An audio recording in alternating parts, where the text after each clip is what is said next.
इस किताब का नाम है वंदे मातरम और इसके लेखक एक प्रसिद्ध इतिहासकार सब्यसाची भट्टाचार्य। विदेश मंत्री बैठे हुए हैं।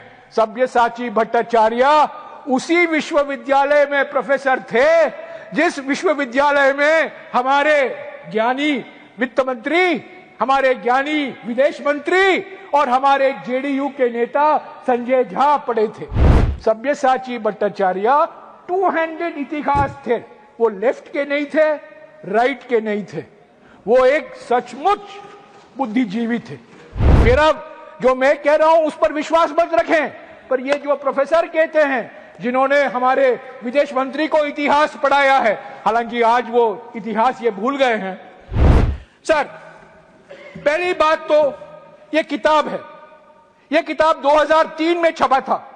इस किताब का नाम है वंदे मातरम और इसके लेखक एक प्रसिद्ध इतिहासकार सब्यसाची भट्टाचार्य। सब्यसाची भट्टाचार्य विश्व भारती के वाइस चांसलर थे। वो Indian council of historical research के अध्यक्ष थे। और सर, विदेश मंत्री बैठे हुए हैं। सब्यसाची भट्टाचार्य उसी विश्वविद्यालय में प्रोफेसर थे जिस विश्वविद्यालय में हमारे ज्ञानी वित्त मंत्री, हमारे ज्ञानी विदेश मंत्री और हमारे जेडीयू के नेता संजय झा पढ़े थे। और यह किताब सब्यसाची भट्टाचार्य ने लिखा है। सब्यसाची का माने क्या है? डिप्टी चेयरमैन सर, इनको जानना चाहिए। सब्यसाची नाम विष्णु का एक नाम है।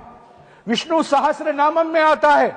सब्यसाची का अर्थ है जो बाएं हाथ से तीर मारता है और दूसरे दाएं हाथ से भी मारता है, two handed. Sabyasachi Bhattacharya two handed इतिहास थे। वो लेफ्ट के नहीं थे, राइट के नहीं थे, वो एक सचमुच बुद्धिजीवी थे। और उन्होंने ये किताब लिखी और मैं सारे सांसदों को आज रात तक ये किताब पहुंचा दूंगा।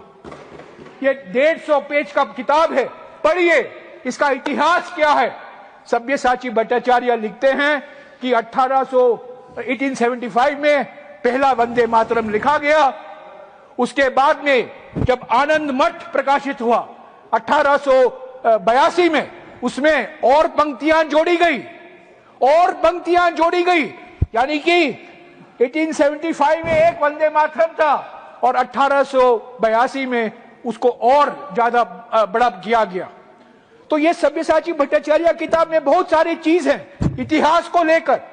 क्यों ये राष्ट्रगीत बना, किस माहौल में इसका ट्रांसलेशन हुआ, सभी भारतीय भाषाओं में इसका विवरण है।